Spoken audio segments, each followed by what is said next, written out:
U.S. almost attacked Russians in Syria again, but Moscow stepped in, Mattis says. Defense Secretary James Mattis revealed Tuesday that U.S. forces nearly bombed Russians fighting on behalf of Syrian President Bashar al-Assad sometime in the past week, but a call with Moscow's own armed forces defused the situation. Mattis said he believed Russian military officials when they said they were not giving orders to private Russian citizens battling the Islamic State militant group, ISIS, and rebel groups as part of a coalition of pro-Syrian government militias. Following an incident last month, in which the US-led coalition against ISIS killed a large number of these pro-Assad fighters, including Russians, Mattis said another clash was recently avoided after Marine Corps General Joseph Dunford, chairman of the Joint Chiefs of Staff, contacted Russia's top military leader, Army General Valery Gerasimov, via deconfliction hotline. Related, Russia says it will attack US military if Trump strikes Syria again.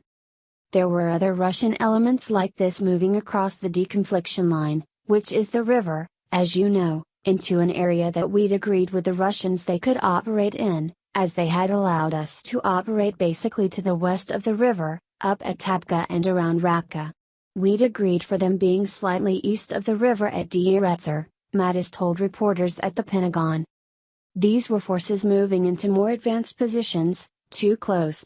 Deconfliction discussions between our chairman and his Russian counterpart, General Gerasimov, took place, and those elements fell back.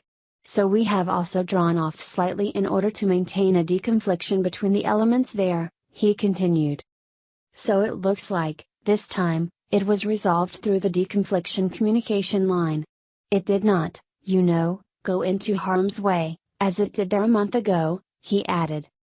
The battleground in eastern Syria has only grown more complex as the US-led, mostly Kurdish Syrian Democratic Forces and the Russia-backed Syrian military fought two separate campaigns to destroy ISIS. As the Syrian military, backed by various pro-government militias, many of which were supported by Iran, and Russian warplanes, retook Deir Ezzor city and the border town of al-Buqamal, they declared victory over ISIS and reclaimed the region for Assad. On the other side of the Euphrates River, however, the Syrian Democratic Forces maintained control of lucrative oil fields. The Kurdish leadership had reportedly entered into preliminary talks with the Syrian government to negotiate the return of these sites in exchange for greater autonomy across majority Kurdish northern Syria, but two major developments have upset the dynamics of eastern Syria. First, Turkey protested to a U.S. plan to establish a Syrian Democratic Forces border force.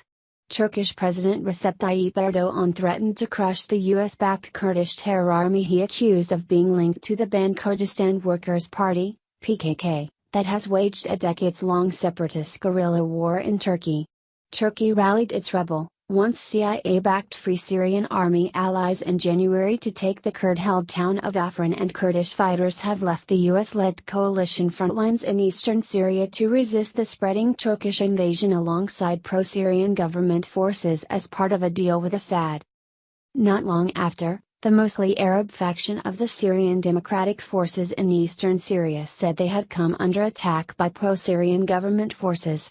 The US-led coalition responded with massive force, killing up to 100 pro-Assad fighters, including at least dozens of Russian citizens, many of which were reportedly operating as part of private military companies.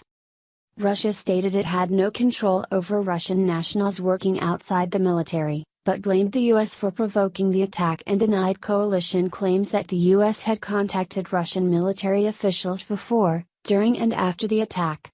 A U.S. drone killed more pro-Syrian government forces in a Russian tank days later. While the degree to which Gerasimov was able to influence irregular Russian fighters on the ground was unclear, the elite general issued a direct warning that the U.S. military must not place his troops in danger.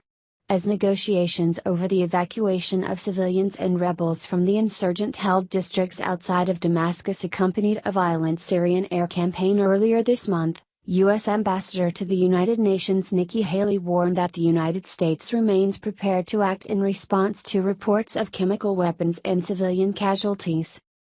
Russia has denied its Syrian allies' involvement in chemical weapons attacks, including an alleged sarin gas attack last April that convinced President Donald Trump to launch airstrikes at a Syrian air base, a move Russia argued threatened the lives of its personnel.